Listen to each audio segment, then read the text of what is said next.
Bismillahirrahmanirrahim. Assalamualaikum warahmatullahi wabarakatuh. Selamat pagi anak-anakku semuanya. Apa kabar hari ini? Mudah-mudahan sehat semua ya. Kita berjumpa lagi di pembelajaran BDR ya. Belajar dari rumah. Tetap semangat. Sebelum kita belajar, kita berdoa menurut agama dan kepercayaan masing-masing. Berdoa dimulai. Bismillahirrahmanirrahim. Rabbirzikni ilman warzuqni fahman. Amin. Mudah-mudahan apa yang sudah kita bacakan mendapatkan pahala yang berlimpah dan ilmu yang barokah kepada kita semua. Amin. Oke, adapun materi pembelajaran kita,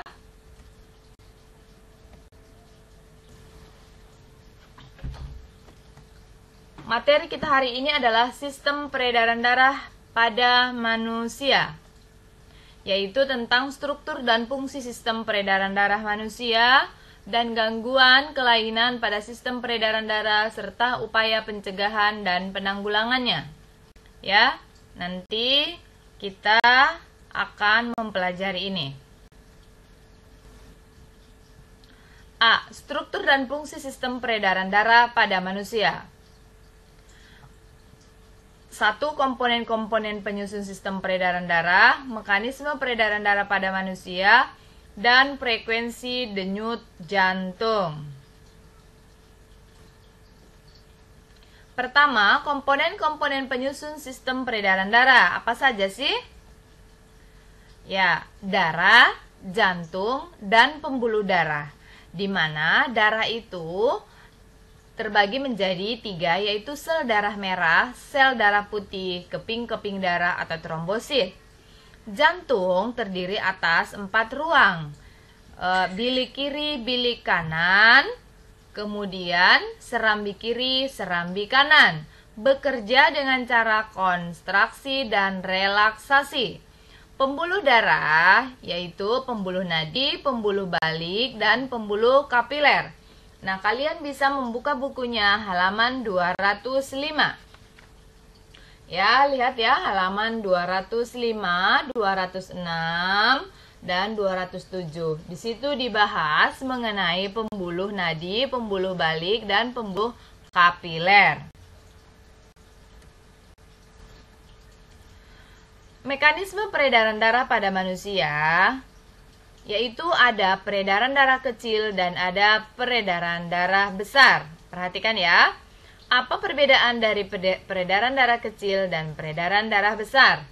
Kalian buka bukunya, ada di halaman 211, 212, dan 213 ya. Nah, perhatikan tanda panahnya. Untuk peredaran darah besar dan peredaran darah kecil, perhatikan, peredaran darah besar, peredaran darah kecil. Untuk peredaran darah kecil, yaitu darah miskin atau darah yang sedikit oksigennya dan kaya berarti banyak karbon dioksidanya dari bilik kanan, jantung, keluar melalui arteri paru-paru atau disebut dengan arteri pulmonalis menuju paru-paru kanan dan paru-paru kiri. Atau sering kita sebut peredaran darah kecil ini adalah peredaran darah dari jantung ke paru-paru. Nah, sistem peredaran darah besar, proses peredaran darah besar adalah otot dinding bilik kiri jantung berkontraksi dan katup trikuspidalis menutup sehingga darah mengalir menuju aorta. Dari aorta darah akan mengalir ke percabangan-percabangan arteri, berbagai organ dan jaringan di seluruh tubuh termasuk kepala dan badan kecuali jantung dan paru-paru. Oke, paham ya anak-anak ya antara sistem peredaran darah kecil dan sistem peredaran darah besar.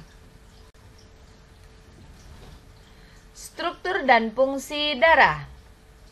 Apa sih fungsi darah kita di dalam tubuh? Yang pertama adalah mengatur suhu tubuh, mengangkat bahan-bahan metabolisme seperti oksigen dan zat-zat makanan sisa metabolisme, membunuh kuman, mengedarkan hormon dan enzim, dan menutup luka. Di mana darah tersusun dari komponen cair yang disebut dengan plasma darah berjumlah 55%.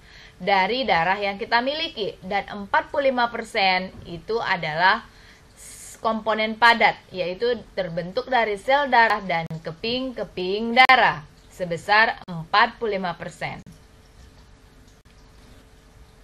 Nah, plasma darah fungsinya adalah untuk mengatur tekanan osmos darah, membawa zat-zat makanan tadi, kemudian sisa metabolisme yang ada dalam tubuh, hasil ekskresi, dan beberapa gas yang ada di dalam darah.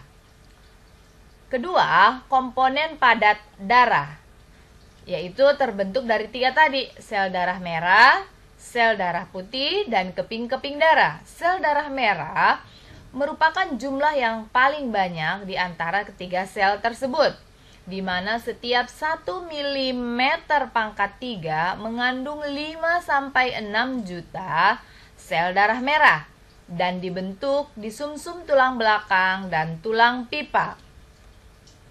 Sel darah putih berfungsi untuk melindungi tubuh dari infeksi.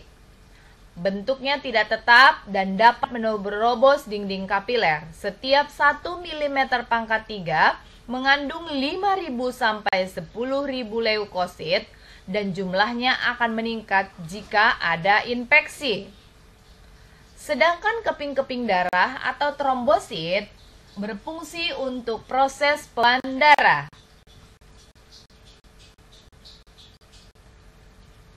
Proses pembekuan darah dalam skema sebagai berikut. Seperti apa Bu prosesnya? Contoh, tangan kita luka. Setelah itu keluar darah, bagaimana prosesnya supaya darahnya berhenti? Perhatikan ya prosesnya. Nah, di mana pada saat terjadi luka, maka trombosit pecah, keluar darah. Maka dia mengeluarkan enzim yang disebut enzim trombokinase atau tromboplastin.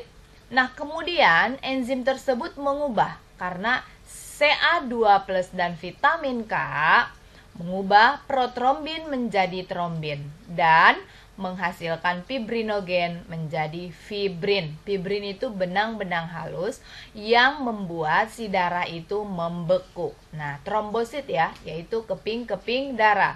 Perhatikan anak-anak, di proses ini sangat penting sekali, di mana fibrinogen menghasilkan fibrin ya, menjadi fibrin. Tanda panahnya perhatikan ya.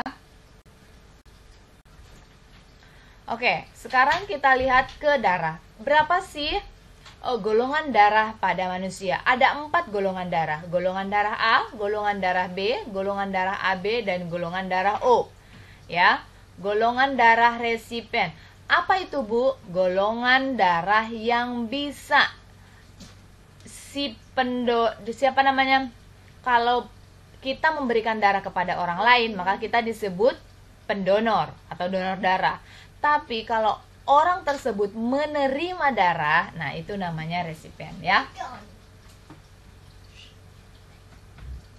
Golongan darah A bisa menerima, perhatikan ya, bisa menerima golongan darah A dan O. Golongan darah A tidak bisa menerima. Kalau menerima itu berarti si orang itu disebut resipien ya. Berarti dia menerima. Tapi kalau dia memberikan darah namanya pendonor. Perhatikan baik-baik. Golongan darah B menerima golongan darah B dan O. Golongan darah AB menerima semua golongan darah A, golongan darah B, AB, dan O. Golongan darah O hanya bisa menerima golongan darah O saja, tetapi golongan darah O bisa mendonor ke semua golongan darah. Ya, bahasanya golongan darah O itu adalah golongan darah pemberi gitu ya. Berarti orangnya baik. Mudah-mudahan anak-anakku semua golongan darahnya O ya. Tapi biasanya tidak mungkin semua sama. Ya, semua golongan darahnya baik semua ya. Nah, ini tandanya kalau putih terjadi penggumpalan. Kalau yang biru tidak terjadi penggumpalan. Kemudian, yang ketiga, frekuensi denyut jantung. Nah, dipengaruhi oleh bagaimana jantung kita berdetak kencang, kemudian kadang santai. Nah, ini dipengaruhi oleh aktivitas kita. Yang kedua adalah jenis kelamin. Yang ketiga adalah usia. Yang keempat adalah suhu tubuh. Dan yang kelima adalah keadaan kesehatan. Contoh, kalau kita posisinya sakit, maka frekuensi denyut jantung ada yang lebih kencang, ada yang lebih lemah. Apalagi sekarang kita lagi corona. Nah, ada yang mengatakan bahwa corona ini bisa menghentikan pernapasan. Nah, pernapasan itu katanya ke jantung. Nah, ini berbeda ya. Di mana pernapasan itu berhubungan dengan paru-paru ya. Kalau jantung itu berfungsi sebagai apa anak-anak? Berfungsi sebagai memompa darah ke seluruh tubuh. Oke, gangguan dan kelainan apa saja yang terjadi pada sistem peredaran darah manusia? Nah, kita lihat. Apabila sistem peredaran darah kita bermasalah, contoh misalkan darah putihnya bermasalah atau jantungnya bermasalah, intinya adalah dari ketiga tadi itu, plasma darah, kemudian jantung, kemudian satu lagi yang tadi yang ketiga itu, kalau itu bermasalah maka akan ada penyakit yang muncul. Yang pertama adalah stroke. Nah, stroke ini terjadi penyumbatan atau pecahnya pembuluh darah sehingga terjadi kematian sel-sel pada bagian area di otak sehingga terjadilah stroke ya. Hipertensi dan hipotensi. Hipertensi ini tekanan darah yang tinggi di dalam arteri ya. Sedangkan kalau hipotensi kebalikan dari hipertensi, kondisi tekanan darah yang rendah. Nah, sama-sama tidak bagus atau bisa menyebabkan sakit. Jadi kita harus stabil ya. Kalau ketinggian hipertensi, kalau kerendahan hipotensi ya.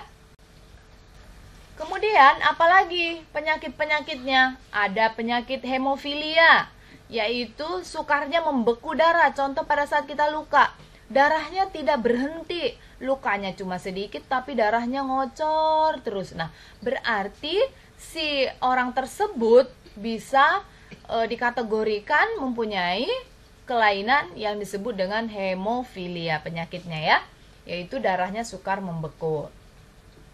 Yang keempat adalah anemia. Nah, anemia ini adalah kehilangan banyak darah atau gangguan pembentukan darah ya. Ini biasanya banyak-banyak makan yang mengandung zat besi, sayur atau daun singkong. Nah, itu banyak itu zat besinya. Yang kelima adalah leukemia, kanker darah. Nah, terjadi karena produksi leukositnya terlalu banyak atau tidak normal, sehingga sel-sel leukosit tidak matang dan fungsi imunnya tidak optimal sehingga lemah. Oke, cukup sekian anak-anak. Tugas hari ini adalah kalian membuat jumlah denyut nadi kalian sekarang, tuliskan, kemudian kriteria denyut nadi saya itu sehat atau kurang ya gitu. Nah, bagaimana kita mengetahui bahwa denyut nadi kita kurang atau lebih? Nah, buka bukunya ada di halaman 206 ya. Tinggal japri ke ibu, lewat WA aja ngetiknya, nggak usah dipoto-foto. Oke anak-anak? Ya, terima kasih. Mudah-mudahan apa yang kita pelajari mudah dipahami ya. Oke, kita sama-sama mengucapkan alhamdulillahirrabbilalamin. Wassalamualaikum warahmatullahi wabarakatuh. Tetap semangat anak-anakku, jaga kesehatan ya. BDR jalan terus.